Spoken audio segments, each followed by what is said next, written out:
Bonjour à vous tous et bienvenue à la prédication de la parole de Dieu. Bienvenue au message des Écritures pour notre bien et notre progression dans les voies du Seigneur. Rappelons-nous que toute Écriture, Dieu nous promet, est inspirée de Dieu et utile. Utile pourquoi? Pour enseigner, pour convaincre, pour corriger, pour instruire ou discipliner dans la justice. Dieu dit, on ne perd pas notre temps lorsqu'on vient à l'Église, lorsqu'on s'exhorte mutuellement avec les vérités de la parole de Dieu, lorsqu'on entend l'enseignement et la prédication, qui est là pour nous guider dans les voies de Dieu, pour nous protéger des idées du monde qui sont contraires à son plan, qui sont contraires à sa volonté pour notre vie et notre marche chrétienne. Ce matin, regardons ensemble dans notre série sur les erreurs flagrantes de la psychologie, une question de transformation. Une question de transformation, de changement profond dans notre vie, notre conduite et au niveau de nos manquements. Quel beau sujet que la transformation.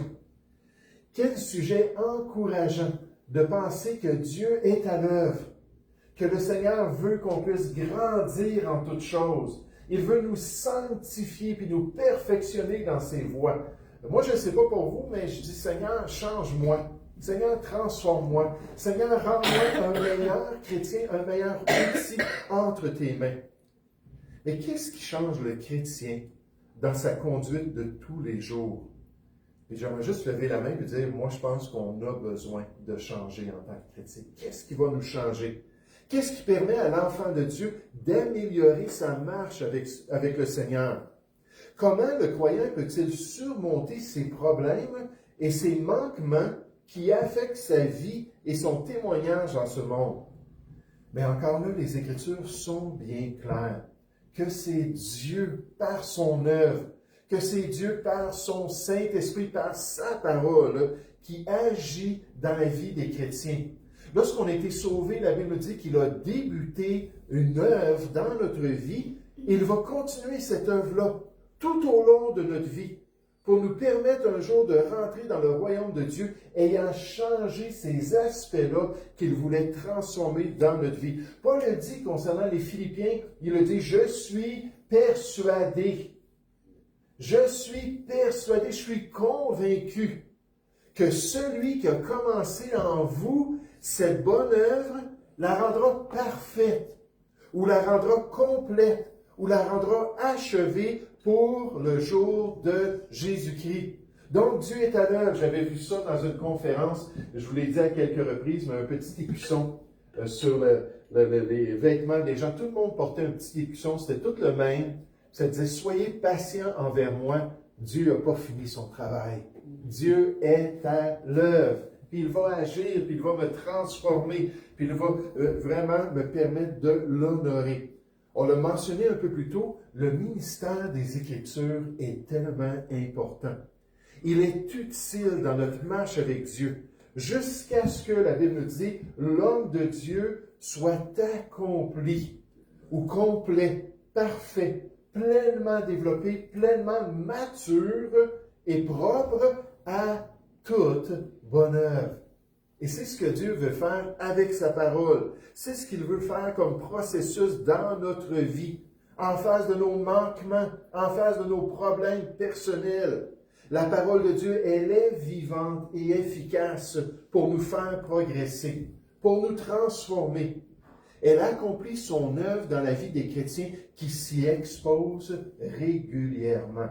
On encourage quotidiennement de se tourner vers la parole de Dieu. Grâce à ses instructions et à ses vérités, elle continue à les transformer, les enfants de Dieu, à l'image de Christ, de progrès en progrès pour la gloire de leur Sauveur.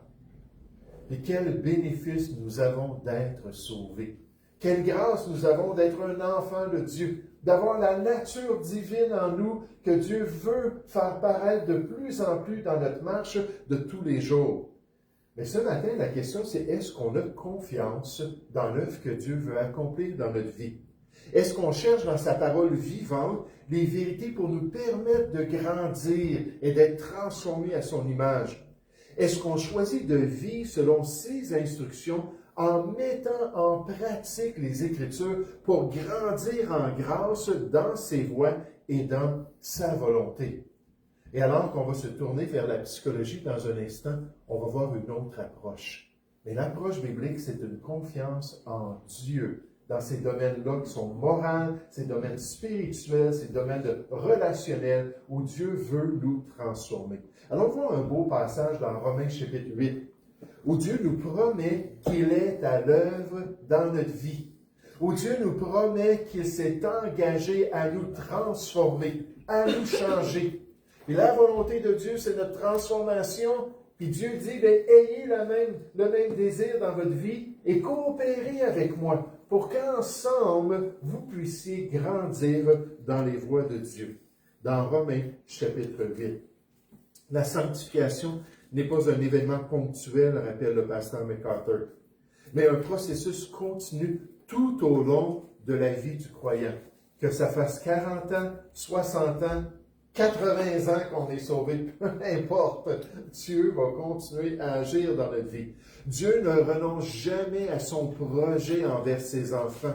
Il poursuit patiemment son œuvre en nous, façonnant notre caractère, purifiant nos motivations et renouvelant notre intelligence jour après jour. Même lorsque nous trébuchons ou traversons des déserts, celui qui a commencé cette bonne œuvre en nous promet de la conduire à son accomplissement parfait, nous transformant de gloire en gloire jusqu'à ce que nous soyons pleinement conformes à l'image de son Fils. Et dans Éphésiens chapitre 4, on nous dit la stature parfaite de Jésus-Christ. Donc, parfaitement développée. Et Dieu dit, c'est ça que je vise à accomplir en vous. Puis nécessairement, quand on va être dans la gloire, ça va être complété. Mais est-ce qu'on laisse Dieu nous changer? Romains chapitre 8, alors que Paul parle de cette réalité-là, parle des changements, de la sanctification, de la victoire dans notre marche chrétienne, à partir du verset 28. Romains chapitre 8, au verset 28. Paul dit, nous savons du reste que toute chose, que combien de choses? Toute chose concourt au bien de ceux qui aiment Dieu, de ceux qui sont appelés selon son dessein. Donc Dieu dit, toute chose est bonne pour nous si on marche avec le Seigneur, si on est soumis à ses voies et qu'on n'a pas besoin de son châtiment. Parce que quand on est rebelle, il y a des choses qui peuvent venir, ce n'est pas nécessairement pour notre bien, c'est pour notre bien ultimement. Mais c'est surtout pour nous ramener à Dieu, pour qu'on puisse continuer à marcher avec le Seigneur, si on est soumis à lui. Verset 29. Car ceux qu'il a connus d'avance, il les a aussi prédestinés à être semblables à l'image de son Fils, à devenir de plus en plus comme le Seigneur Jésus, afin que son Fils soit le premier-né de beaucoup de frères. Et ceux qu'il a prédestinés, il les a aussi appelés. Et ceux qu'il a appelés, il les a aussi justifiés. Et ceux qu'il a justifiés, il les a aussi glorifiés. Il va y avoir cette glorification parfaite dans la gloire avec un nouveau corps. Ça s'en vient. Que dirons-nous donc à l'égard de ces choses? Si Dieu est pour nous, qui sera contre nous? Qui va nous empêcher de progresser? Qui va nous empêcher de grandir dans les voies de Dieu, de devenir de plus en plus comme Jésus? Verset 32. Lui qui n'a point épargné son propre Fils, celui en qui il avait mis toute son affection, mais qui l'a livré pour nous tous, comment ne nous donnera-t-il pas aussi toutes choses avec lui? En parlant de notre sanctification, en parlant de notre transformation, en parlant de la victoire sur nos problèmes, la victoire sur nos faiblesses, nous bronchons tous de toutes sortes de manières. Puis des fois, c'est tellement ancré en nous, c'est tellement habituel comme conduite. Comment est-ce que je peux changer? Dieu dit, je vais le faire. Et je vais te transformer. Aie confiance en moi. Appuie-toi sur moi. Il dit, comment ne nous donnera-t-il pas aussi toutes choses avec Jésus-Christ et avec son grand salut? C'est pour ça que Paul dit dans Colossiens 2 au verset 10, nous avons tout pleinement en lui. Pas tout partiellement.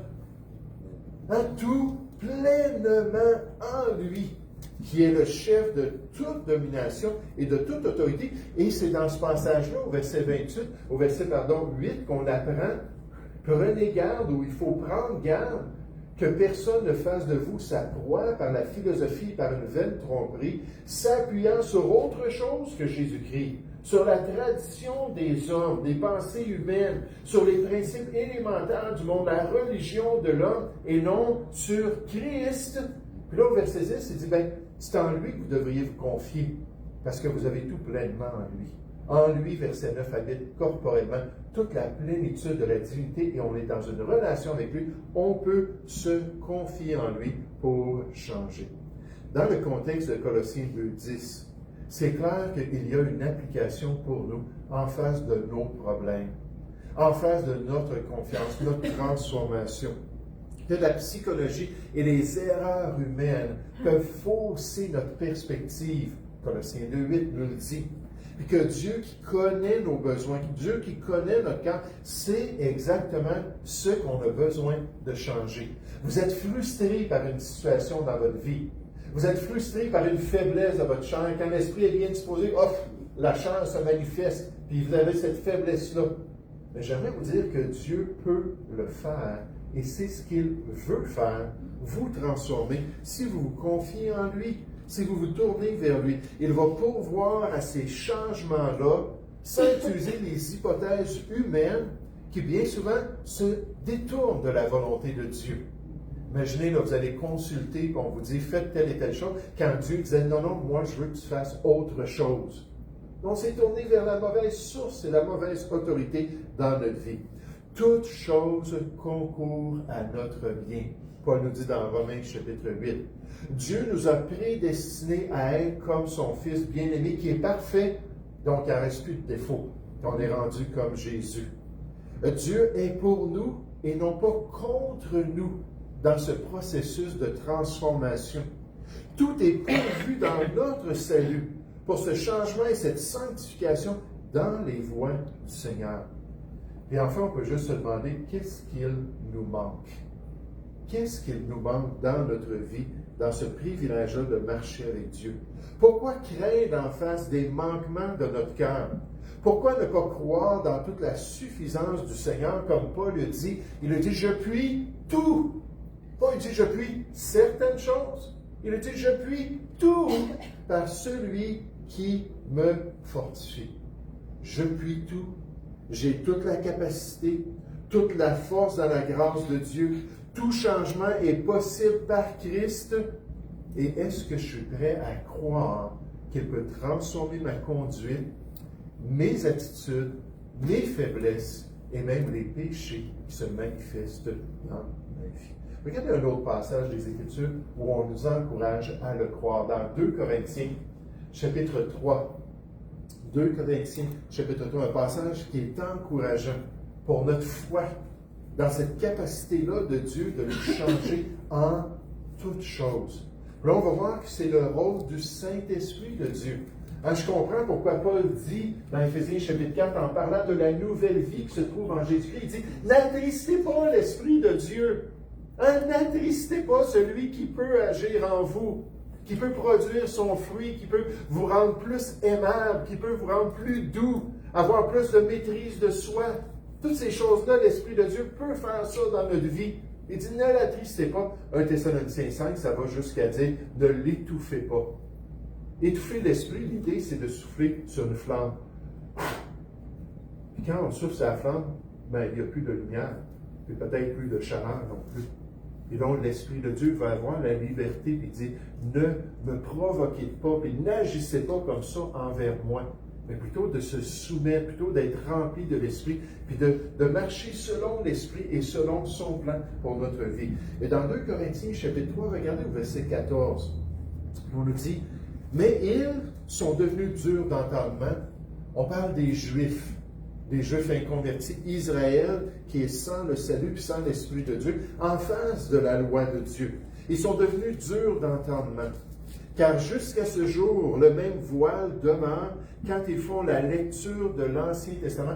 En d'autres mots, Israël inconverti devant les instructions de Dieu, dans la loi de Dieu, il n'y a pas de changement réel. Il n'y a pas de vrai progrès dans le Seigneur. Parce qu'ils n'ont tout simplement pas cette nouvelle vie-là. La loi tue, la Bible nous dit, le commandement tue s'il n'y a pas l'esprit de vie pour nous permettre de changer. Et donc, ils sont exposés, puis je les vois dans leur zèle. Des fois, j'écoute des vidéos qui expliquent là, leur désir en 7 ans et demi de passer à travers tout le Talmud. Si vous ne connaissez pas le Talmud de Mishnah, le Guémara, c'est toute la tradition du 2e et plus tard du 5e siècle qui explique la loi. Puis là, il y a des centaines de pages d'explications, puis un va dire une chose, puis l'autre va dire l'autre chose. Mais de prendre le Talmud babylonien, pas celui de Jérusalem, babylonien, qui est le standard chez les Juifs, ils ont une discipline pour le lire en 7 ans et demi. Puis passer tout à travers ça. Puis là, tu vois, là, qu'ils sont zélés, là, puis pompés, là, il faut que je continue, puis il faut que je lise ça. Et qu'est-ce que ça leur donne? Rien. Ce sont des traditions d'hommes qui ne font absolument rien, qui offrent à ces Juifs-là des perspectives concernant la loi qui, bien souvent, sont purement des inventions. Jésus le dit dans Matthieu, chapitre 15, au verset 9. « Ce peuple m'honore des lèvres, Israël, mais son cœur est éloigné de moi. » Pourquoi? Parce que les enseignements qu'il nous donne sont simplement des commandements d'hommes qui viennent contredire la volonté de Dieu. Donc, Paul parle de ça, verset 15. Mais juste à la fin du verset 14. « Et ce voile-là ne se lève pas parce que c'est en Christ qu'il disparaît. » Seulement quand on est sauvé. Jusqu'à ce jour, quand on lit Moïse, un voile est jeté sur leur cœur.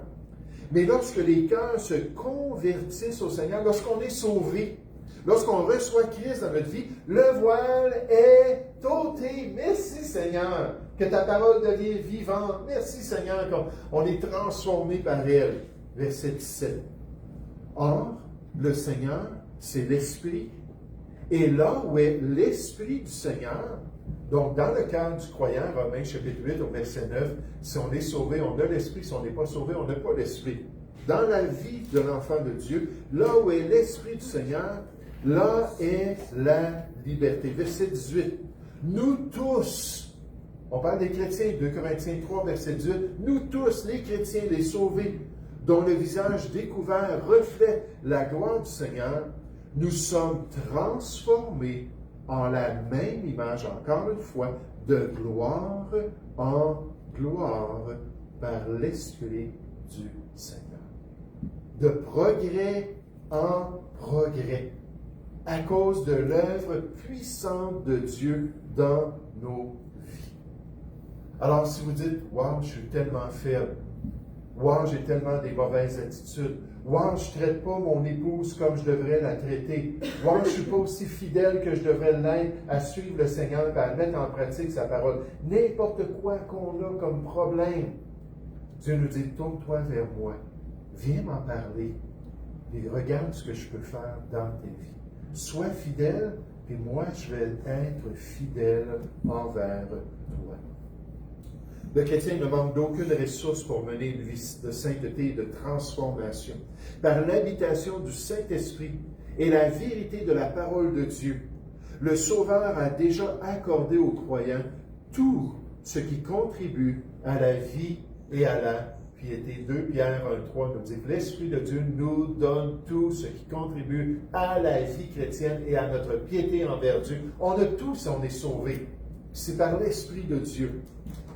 Il n'existe aucun domaine de notre existence, qu'il s'agisse de nos pensées. Est-ce qu'on a tendance à être découragé parce qu'on voit tout d'une manière négative? Est-ce qu'on a une tendance à être déprimé parce qu'on s'inquiète concernant notre avenir?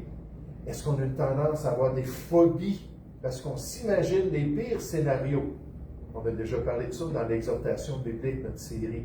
Ça se passe la plupart dans nos pensées. Il y a certains auteurs qui osent même dire que seulement 10% des problèmes de la déprime ou la dépression vient de notre corps. Quand ils travaillent avec des gens sincèrement, la majeure partie, ça se passe dans nos pensées. Et donc, il dit même au niveau de nos pensées. Être en mesure d'amener toute pensée captive à l'obéissance de Jésus, 2 Corinthiens 10:4, c'est possible qu'il transforme nos pensées, qu'il s'agisse de nos pensées, de nos habitudes, de nos relations ou de notre caractère, qui échappe à cette capacité de changement. Dieu ne nous demande jamais de nous conformer à son image par nos propres forces humaines, mais il nous fournit la puissance divine nécessaire pour obéir à ses commandements et vivre une vie pleinement renouvelée. Jean 10:11, je suis venu afin que mes brebis aient la vie et qu'elle est en abondance. En abondance. Donc ce matin, alors qu'on regarde cette question de transformation, la première chose qu'on doit réaliser, c'est que c'est le plan de Dieu. Il n'y a pas de plateau spirituel. Il n'y a pas une place où on dit, OK, j'ai assez fait pour le Seigneur, j'ai plus besoin de rien changer dans ma vie. Et Dieu dit, dans les pires problèmes que tu as, qui sont attachés à ton être, puis que ça te décourage, puis peut-être tu te sens tellement coupable d'agir comme ça en tant que chrétien, peut-être que le diable vient dire, hey, ça se peut-tu? Tu penses que tu es chrétien, puis tu agis comme ça. Dans les pires scénarios, les pires problèmes, on peut dire, Seigneur, transforme-moi. Seigneur, change-moi. Et c'est ce qu'il désire faire. Nous avons tout pleinement dans son œuvre, dans notre vie. Maintenant, quand on pense à la transformation, on peut se poser la question, bien, que dit la psychologie? Concernant les changements dans la vie des patients, concernant les progrès dans leur conduite, la transformation dans l'individu, la psychologie va-t-elle encourager même le chrétien à se tourner vers son Dieu pour être changé? Va-t-elle le guider vers sa relation avec le Seigneur comme la solution à sa transformation personnelle? Est-ce que le psychologue va dire ça? Là, je parle de psychologue séculier. Est-ce que ça va être leur approche? Pas du tout. Ou va-t-elle dire aux croyants de se fier dans ses propres forces, ses propres capacités personnelles, sans passer par le Seigneur? Vous savez, quand j'étais dans le Nouvel Âge, un peu plus tard dans l'occultisme un peu plus profond, on me disait toujours, tu as tout en toi. Tu as toute la puissance, toute la capacité, tout se trouve en toi si tu savais comme tu es merveilleux, comme tu es extraordinaire. Ce que ça m'a frappé quand j'ai commencé à étudier au cégep de la psychologie, puis depuis lors de lire des écrits en psychologie, c'est exactement leur même point de vue. L'être humain n'a pas besoin de rien d'autre. L'approche principale de la psychologie, c'est qu'on a toutes les solutions en nous. On a juste besoin d'être guidés. On a juste besoin de techniques puis d'approches qu'eux vont nous suggérer pour nous aider à nous en sortir, nous aider à être heureux, à progresser, puis certainement pas en se confiant dans le Seigneur. Le but ultime de l'existence, dit ce psychologue, est l'auto-actualisation. Qu'est-ce que ça veut dire, l'auto-actualisation? C'est faire sortir de soi-même toutes nos capacités, de voir qu'on est autosuffisant en nous-mêmes. La réalisation pleine et entière de son propre potentiel intérieur à changer. Wow! Les solutions se trouvent en nous. L'individu possède en lui-même des ressources vastes pour se comprendre, pour modifier son concept de soi, ses attitudes fondamentales et son comportement autonome. Ces ressources ne peuvent être mobilisées que si l'on offre un climat défini d'attitudes psychologiques facilitatrices, puis ce sont nous les experts. Venez nous consulter. On sait exactement comment vous guider. On sait exactement comment vous aider à changer et à trouver toutes les solutions en vous. On va juste vous charger quoi? C'est peut-être 120, 150 maintenant, dollars de l'heure. Mais écoutez, on va trouver les solutions pour vous. L'expérience m'a appris que la personne a en elle-même la capacité d'orienter, de diriger et de modifier sa propre vie. Alors que Jésus est en train de nous dire, sans moi, vous ne pouvez rien faire, vous m'appartenez maintenant, vous allez marcher dans mes voies, je vais permettre des situations pour que vous compreniez qui vous êtes et comment changer, puis sans mon aide, sans ma grâce, dans les domaines qu'on peut dire moraux et les domaines spirituels de notre vie relationnelle. Et il nous dit, venez à moi, parce que c'est en demeurant en moi que vous allez avoir la capacité. Puis la psychologie affirme exactement le contraire. Elle dit que sans la dépendance sur le Seigneur, le chrétien a tout le potentiel de changer et de grandir dans sa marche dans ce monde. Donc, on voit les réactions des chrétiens qui vont voir les psychologues.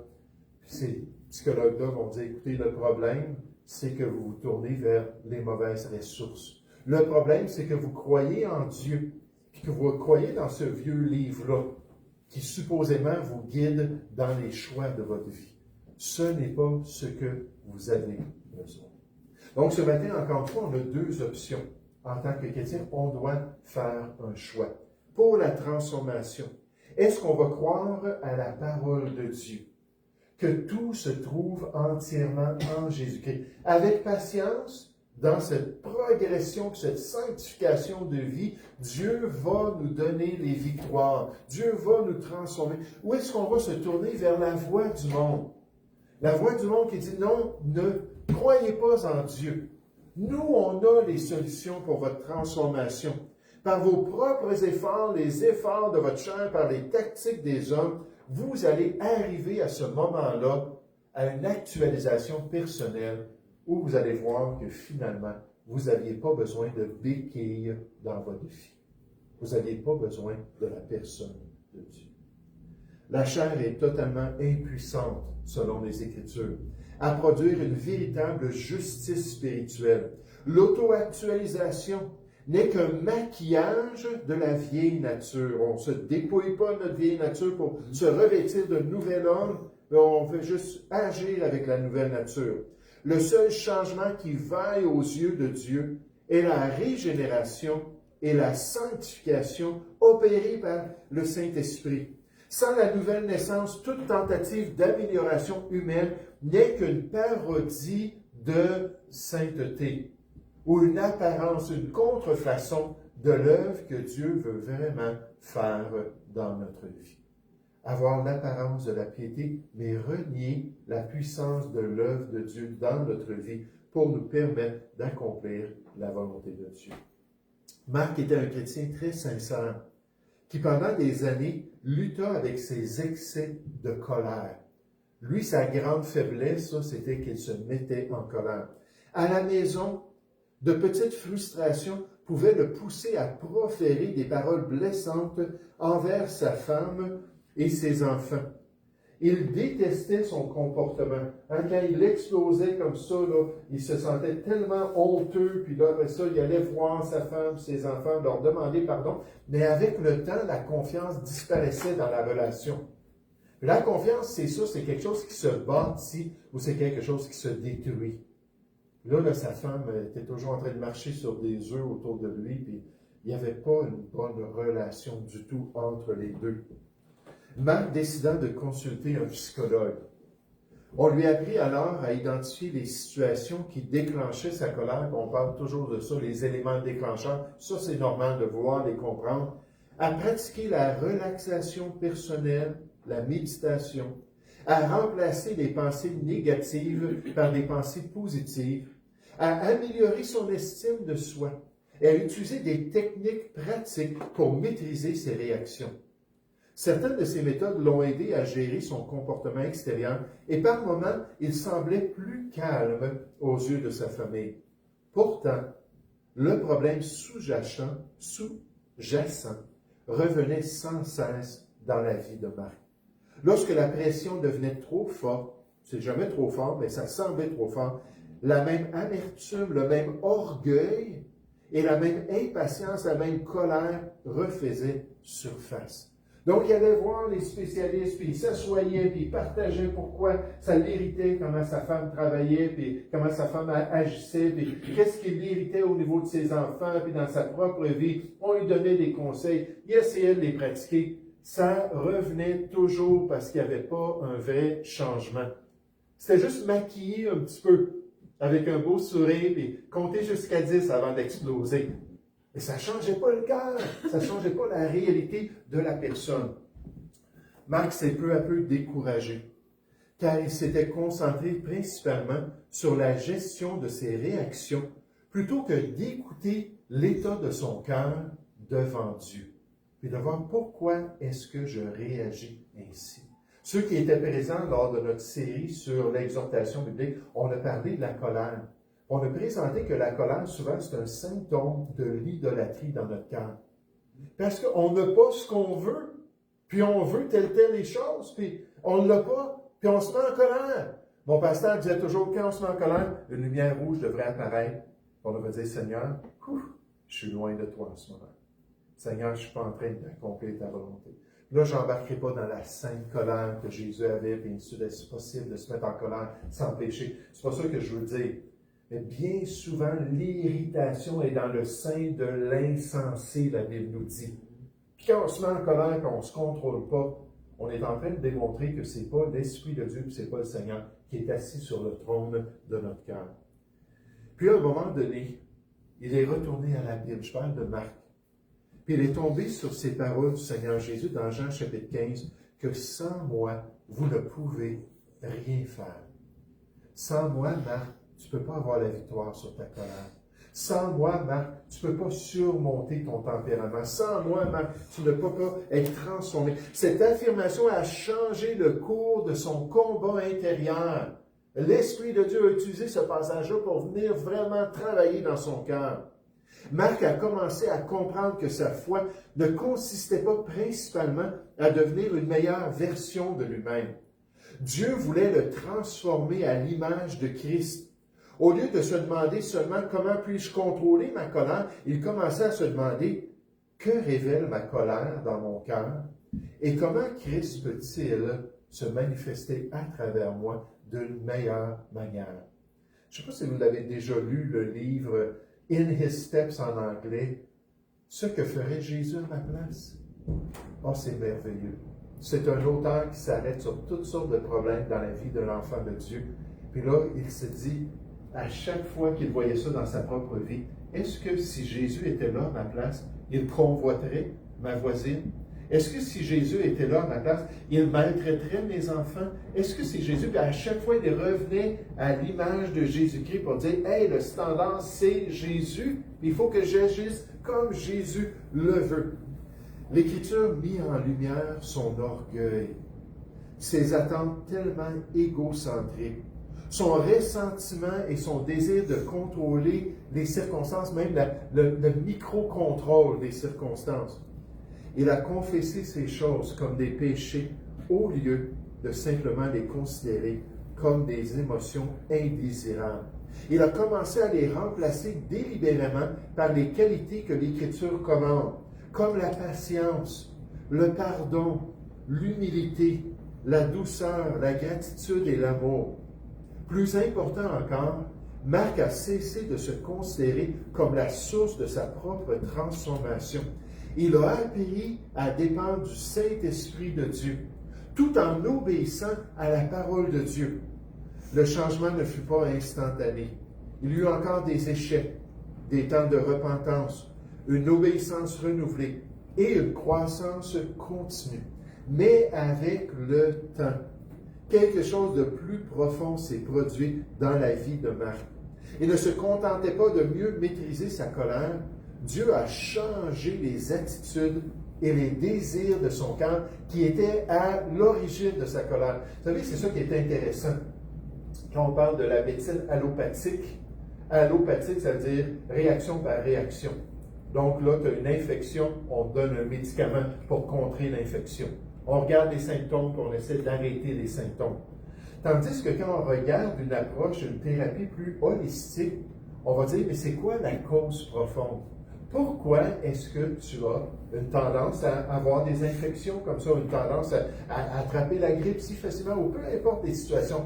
On va travailler sur le système immunitaire, puis on va essayer d'aider la personne avec son alimentation, toutes sortes de choses qui vont l'aider. Mais c'est la même chose dans notre monde. Quand on pense aux psychologues, quand on pense à ces gens-là qui vont regarder les agissements, ils vont regarder les symptômes pour se concentrer à changer les symptômes dans notre vie, au lieu de regarder le cœur. Ils n'ont pas la perspective du cœur comme la Bible l'a. pour regarder les vraies raisons qui nous amènent à faire ce qu'on fait. Quelques mois plus tard dans la vie de Marc, une situation qui aurait autrefois provoqué une explosion s'est produite. Mais Marc a ressenti la tentation familière de la colère, mais il a répondu patiemment. Par la suite, il s'est rendu compte de quelque chose d'important. Les circonstances n'avaient pas changé dans sa vie, il y avait toujours encore ces éléments déclenchants, mais l'homme, lui, le chrétien, avait été transformé par la grâce de Dieu. Voici son témoignage. Il dit, j'avais cherché une méthode pour contrôler mon problème. Christ a voulu transformer mon cœur. Le cœur qui est la source de toute la vie. La Bible dit dans Proverbe 4, 23. J'avais essayé de produire le changement par mes propres ressources.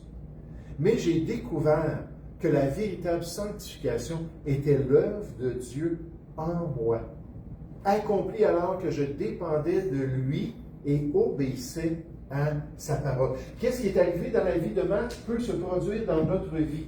Il a essayé par les techniques de l'homme, il a essayé par les idées des spécialistes du monde, pour s'apercevoir que c'était juste superficiel. Ça fait juste gérer certains agissements, mais ça ne changeait pas sa colère. Ça ne changeait pas son irritation intérieure. Et quand il est allé à la cause par l'aide de Dieu, puis l'Esprit de Dieu est venu sanctifier son cœur, là, il n'était plus égocentrique comme avant. Il n'était plus orgueilleux. Moi, ma colère, souvent, c'est parce que je pense que je suis meilleur. Je confesse là, que je suis meilleur que les autres. Puis quand le gars me coupe là, sur la rue, là, puis je le regarde, je dis « Ah! Ça se peut-tu conduire comme ça? Où est-ce que tu as trouvé ton permis de conduire? Dans une boîte de Cracker Jack, comme on disait? » Pourquoi est-ce que je suis orgueilleux? Je ne conduis pas de même, moi. Moi, je suis respectueux des limites, et je vais respecter les autres conducteurs, les autres véhicules sur la route. Mais là, Dieu vient et dit, regarde comment tu es laid. Dieu déteste l'orgueil, il résiste aux orgueilleux. Mais tout ce travail-là à l'intérieur. Et la question pour nous, c'est dans cette transformation-là, est-ce que je vais choisir la voie de Dieu? Puis oui, il faut être patient.